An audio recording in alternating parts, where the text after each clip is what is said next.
Hello শিক্ষার্থী বন্ধুরা, আজকে যারা ওয়েব ডিজাইনের কাজ শিখতে চাচ্ছেন কিন্তু এই টিউটোরিয়ালগুলো ফলো করছেন না, আসলে তারা কাজ শিখতে চাচ্ছেন না।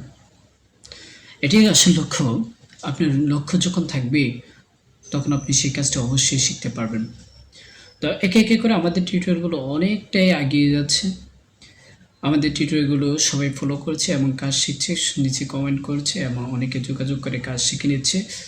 তো প্রিয় শিক্ষার্থী বন্ধুরা, আজকে যারা এই কোর্সগুলো ফেল করছো, আমি মনে করি তোমরা অনেক কিছু ফেল করছো, কারণ আপডেট জমানোর মধ্যে এই ডিজিটাল যুগের মধ্যে সবচেয়ে গুরুত্বপূর্ণ বিষয় হলো তোমার এই ওয়েব ডিজাইন বা ওয়েবসাইট সম্বন্ধে জানা। সেই বিষয়গুলো আস্তে আস্তে অতিক্রম হচ্ছে। প্রিয় শিক্ষার্থী বন্ধুরা, আজকে আমরা যে বিষয়গুলো জানবো সেই বিষয়গুলো হলো, আমরা ছোট্ট একটি ট্যাগ আইফ্রেম ট্যাগের ইউজ জানবো। সে খুব গুরুত্বপূর্ণ একটি ট্যাগ আইফ্রেম ট্যাগ। তো আইফ্রেম ট্যাগটা কীভাবে ব্যবহার করি এবং তার বেনিফিটটা কী সেই বিষয়টা জানবো। মনে করেন আমার একটি এই যে এডুকেশন বোর্ড, যেমন এই এডুকেশন বোর্ড, এইটা আমার ওয়েব পেজে নিয়ে আসবো। কোনো শুধু জাস্ট আমরা একটা কোড ইউজ করবো, কোড ইউজ করে ওইটা আমরা এই এডুকেশন বোর্ডটা আমার ওয়েবসাইটের মধ্যে নিয়ে আসবো। যেই সময় চাই আমি ইচ্ছা করলে এই এডুকেশন বোর্ড থেকে আমি কি করতে পারি, আমি যে কোনো কাজ করব, কোনো সমস্যা হবে না।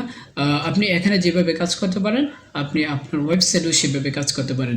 আপনার কোনো কিছু খোঁজা লাগলো না, এক ক্লিকের মাধ্যমে আপনি সব কিছু পেয়ে গেলেন। যারা অনলাইনের মাধ্যমে কোনো কিছু আবেদন করে থাকেন তাদের জন্য তো এই ভিডিওটির অনেক অনেক গুরুত্বপূর্ণ বিষয়। তো প্রিয় শিক্ষার্থী বন্ধুরা, চলুন আইফ্রেম ট্যাগ, আমরা যে কাজটা শিখবো আজকে, আইফ্রেম ট্যাগ কীভাবে ব্যবহার করা হয় সেই বিষয়টা আজকে সম্বন্ধে জানবো। প্রিয় শিক্ষার্থী বন্ধুরা, আমাদের কোডটা ওপেন করা হয়েছিল এখানে, আমরা দেখেছেন কিছুক্ষণ আগে কীভাবে ওপেন করেছি। তো আমরা এই নিচে আইফ্রেম ট্যাগ লিখবো। তো আইফ্রেম লিখলাম, লেখার পরে SRC দেব, দেওয়ার পরে আমরা যেটা করবো ইকুয়াল আর দিয়ে দিলাম। দেওয়ার পরে এখন আমরা কি করব, এখানে আরেকটা জিনিস আমরা ইউজ করে ফেলি, টাইটেল ইউজ করে ফেলি। টাইটেল ইউজ করে ফেলে আবার ইকুয়াল। তো আমরা আইফ্রেম ট্যাগের লাস্ট ট্যাগ আছে, তো লাস্ট ট্যাগটা আমরা দিয়ে দেবো অবশ্যই। তো আইফ্রেম ট্যাগের লাস্ট ট্যাগটা দেওয়া হলে যে আইফ্রেম, তো আইফ্রেম ট্যাগের আমরা লাস্ট ট্যাগ ইউজ করে ফেললাম।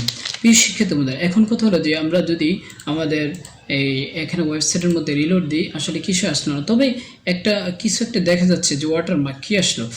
তো প্রিয় শিক্ষার্থী বন্ধুরা, এখানে আমরা কি করব, এই যে ট্যাগটা আমি অনেক আগে সার্চ করে এনে ফেলেছি, আপনারা সার্চ করে আনবেন। এই যে ট্যাগটা, এটাকে কিওয়ার্ড বলা হয়, কেউ ইউআরএল বলা হয়। তো এই যে কোডটা আপনারা কপি করবেন, কপি করার পরে আমরা যে সার্ভারে যে কোডটা আছে ওইখানে আমরা দেখি কীভাবে ইউজ করা যায়। এখানে SRC এই জায়গায় আপনি দিয়ে দিবেন। তো দেওয়ার পরে কন্ট্রোল সেভ, দেওয়ার পরে কন্ট্রোল S দেন। তো এখানে দেওয়ার পরে আমরা যদি এখানে যাই, গিয়ে রিলোড দিই, দেখুন তো আমাদের পেজটা এখানে আসলো কি না। আমাদের রিলোড হচ্ছে, আপনারা দেখতে পাচ্ছেন যে এখানে কি হচ্ছে, রিলোড হচ্ছে।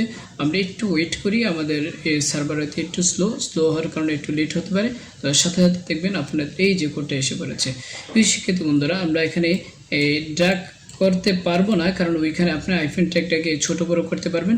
তো এখানে আপনি ইচ্ছে করলে আপনি যদি এডুকেশন বোর্ডের মতন যাই চান না কেন, এখানে দিয়ে আবার কি করতে পারবেন, কাজ করতে পারবেন।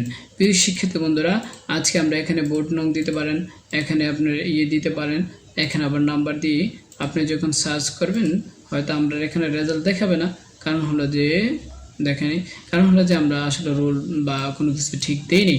তো প্রিয় শিক্ষার্থী বন্ধুরা, আজকে আমরা এই আইফ্রেম ট্যাগের গুরুত্বপূর্ণ ব্যবহারটি শিখে ফেললাম। তো আমার এই ভিডিওগুলো নিয়মিত প্র্যাকটিস করুন, আশা করি আপনি ওয়েব ডিজাইনের সম্বন্ধে খুব দক্ষ হয়ে উঠবেন। আর আমিও চাই আপনাকে একটি ওয়েব ডিজাইনের দক্ষ করার জন্য।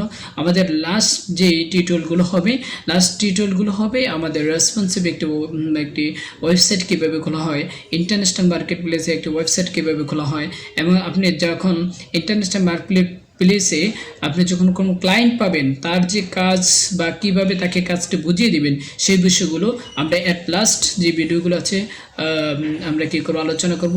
তো সেই মুহূর্ত পর্যন্ত আমার সাথে ওয়েট করুন এবং আমার ভিডিওগুলো সবসময় দেখতে থাকুন, প্র্যাকটিস করতে থাকুন। আশা করি আপনি একসময় একজন ভালো দক্ষ ওয়েব ডিজাইনার এবং ডেভেলপমেন্ট হয়ে যাবেন। Thank you so much for watching my video.